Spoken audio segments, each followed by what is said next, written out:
ನಮಸ್ಕಾರ ಎಲ್ಲರಿಗೂ. ನಮ್ಮ ಕರ್ನಾಟಕದಲ್ಲಿ ಕೆಲವೊಂದು ಸ್ಥಳ ಇದೆ. ಇದು ಕೇವಲ ದೇವಸ್ಥಾನ ಅಲ್ಲ, ಇದು ಒಂದು ರಹಸ್ಯ, ಒಂದು ಶಕ್ತಿ, ಒಂದು ಅನುಭವ. ಇಲ್ಲಿ ನಡೆಯುವ ವಿಸ್ಮಯ ಘಟನೆಗಳನ್ನ ಕೇಳಿದ್ರೆ ನಿಮ್ಮ ದೇಹ ನಡುಗುತ್ತೆ, ಮೈ ಜುಮ್ಮನಿಸುತ್ತೆ.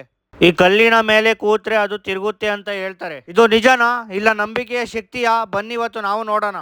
ಉಡುಸಲಮ್ಮ ದೇವಿ ಸನ್ನಿಧಿ ಸಿರಾ ಹತ್ರ ಇರುವ ಒಂದು ಪವಿತ್ರ ಸ್ಥಳ. ಈ ದೇವಿಗೆ ಗ್ರಾಮ ದೇವತೆ ಅಂತ ಬಹಳ ಗೌರವ ಇದೆ. ಇಲ್ಲಿ ಜನರು ಹೇಳ್ತಾರೆ ಈ ಸ್ಥಳದಲ್ಲಿ ದೇವಿ ಸ್ವಯಂ ಪ್ರಕಟವಾಗಿದ್ಲು ಅಂತ.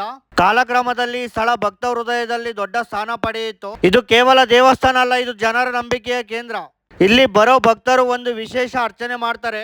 ಇಲ್ಲಿ ಕಲ್ಲುಗಳಿದಾವಲ್ಲ, ಆ ಕಲ್ಲಿನ ಮೇಲೆ ಕೂತ್ಕೊಂಡ್ರೆ ನಿಮ್ಮ ಮನಸ್ಸಿನ ಕೋರಿಕೆ ಹೇಳ್ಬೇಕು. ನಿಮ್ಮ ಕೋರಿಕೆ ನಿಜವಾಗಿ ಇದ್ರೆ ಆ ಕಲ್ಲು ತಿರುಗುತ್ತೆ. ಇದು ನೋಡಿದವರು ಶಾಕ್ ಆಗ್ತಾರೆ, ನಂಬಿದವರು ಭಕ್ತಿಯಲ್ಲಿ ಮುಗಿಯುತ್ತಾರೆ. ಕೆಲವರು ಹೇಳ್ತಾರೆ ನಾವು ಕೂತ್ಕೊಂಡ್ವಿ, ಮೊದಲು ಏನಾಗಲಿಲ್ಲ ಅಂತ. ಆದ್ರೆ ಮನಸ್ಸಿನಿಂದ ಪ್ರಾರ್ಥಿಸಿದಾಗ ಕಲ್ಲು ಸ್ವಲ್ಪ ಮೂವ್ ಆಗುತ್ತೆ. ಇದು ಮಿರಾಕಿಲ್ ಅಥವಾ ಮನಸ್ಸಿನ ಶಕ್ತಿಯ ಪ್ರಭಾವನ.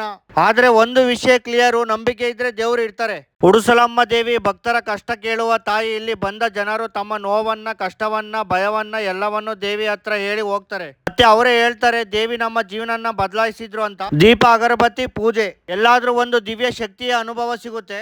ನಿಮಗೆ ಗೊತ್ತಾ, ಕೆಲವರು ಹೇಳ್ತಾರೆ ರಾತ್ರಿ ಸಮಯದಲ್ಲಿ ಇಲ್ಲಿ ಒಂದು ವಿಶೇಷ ಶಾಂತಿ ಇರುತ್ತದೆ ಅಂತ. ಇದು ಒಂದು ಸಾಧಾರಣ ಸ್ಥಳ ಅಲ್ಲ, ಇದು ಒಂದು ಅನುಭವ. ನಂಬಿಕೆ ಇರೋರ್ಗೆ ಇದು ಸ್ವರ್ಗ ಸಮಾನ. ನಂಬಿಕೆ ಇಲ್ಲ ಅಂದ್ರೆ ಇದು ಕೇವಲ ಕಲ್ಲು ಮಾತ್ರ. ಆದ್ರೆ ಒಂದು ಸಲ ಹೋಗಿ ನೋಡಿ, ನಿಮ್ಮ ಮನಸ್ಸು ಏನ್ ಹೇಳುತ್ತೆ ಅದು ನಿಮಗೆ ಗೊತ್ತಾಗುತ್ತೆ. ನೀನು ಉಡುಸಲಮ್ಮ ದೇವಿ ಸನ್ನಿಧಿಗೆ ಹೋಗಿದ್ಯಾ? ನಿನ್ನ ಅನುಭವ ಕಮೆಂಟ್ ಅಲ್ಲಿ ಹೇಳಿ. ವಿಡಿಯೋ ಇಷ್ಟ ಆಯ್ತು ಅಂದ್ರೆ ಲೈಕ್ ಮಾಡಿ, ಶೇರ್ ಮಾಡಿ ಮತ್ತು ಸಬ್ಸ್ಕ್ರೈಬ್ ಮಾಡೋದು ಮರಿಬೇಡಿ. ಇನ್ನು ಈ ತರ ರಹಸ್ಯ ಅದ್ಭುತ ಸ್ಥಳಗಳಿಗೆ, ವಿಡಿಯೋಗಳಿಗೆ ನಮ್ಮ ಚಾನಲ್ ಫಾಲೋ ಮಾಡಿ. ಜೈ ಉಡುಸಲಮ್ಮ ದೇವಿ. ನನಗೆ ತುಂಬಾ ಜನ ಹೇಳಿದ್ರು ಇಲ್ಲಿ ಹೋದ್ರೆ ಏನ್ ಅನ್ಕೊಂಡ್ರೆ ಅದಾಗುತ್ತೆ ಅಂತ. ನಾನು ನಂಬಿರ್ಲಿಲ್ಲ ಇದೆಷ್ಟು ಪವರ್ಫುಲ್ ದೇವತೆ ಅಂತ. ಇಲ್ಲಿ ಬಂದ್ಮೇಲೆ ಗೊತ್ತಾಯ್ತು. ನಾನು ಆ ದೇವತೆಗೆ ಪೂಜೆ ಮಾಡಿ ಕಾಯಿ ಹೊಡೆದು ನನ್ನ ಕೋರಿಕೆ ಕೋರ್ಕೊಂಡ್ ಬಂದಿದ್ದೀನಿ. ನೋಡೋಣ ಮುಂದೆ ಏನಾಗುತ್ತೆ ಅಂತ. ಇಲ್ಲಿಗೆ ಬಂದ ಭಕ್ತರು ಕಲ್ಲಿನ ಮೇಲೆ ಕೂತ್ಕೊಂಡು ಆ ತಾಯಿನ ಬೇಡ್ಕೊಂಡು ಅವರ ಕೋರಿಕೆ ನೆರವೇರಂಗಿದ್ರೆ ಬಲಗಡೆ ತಿರುಗುತ್ತಂತೆ. ನೀವೆಲ್ಲ ಇದು ನಿಜಾನ ಅನ್ಕೋಬಹುದು, ನಿಜಾನೇ. ಇದು ತೋರಿಸಿ ನೋಡಿ. ನಾನು ಕುತ್ಕೊಂಡು ಒಂದ್ ನಿಮಿಷಕ್ಕೆ ಗರ್ರನ್ ತಿರುಗಿ ಬಿದ್ಬಿಟ್ಟೆ. ನೋಡ್ತಾ ಇದೀರಲ್ಲ ಯಾವ ತರ ತಿರುಗ್ತಾ ಇದೆ ಅಂತ. ಇದು ಅಮ್ಮನವರ ಭಕ್ತಿ ಅಂತ ಭಕ್ತರು ನಂಬುತ್ತಾರೆ. ನಿಮ್ಮ ಕಷ್ಟಗಳು ನಿವಾರಣೆ ಆಗುತ್ತವೆ, ಮನಸ್ಸಿನ ಆಶೆಗಳು ಈಡೇರುತ್ತವೆ, ಆರೋಗ್ಯ ಮತ್ತು ಶಾಂತಿ ದೊರೆಯುತ್ತದೆ. ಮಂಗಳವಾರ ಅಂಡ್ ಶುಕ್ರವಾರ ವಿಶೇಷ ಪೂಜೆ ಇರುತ್ತದೆ.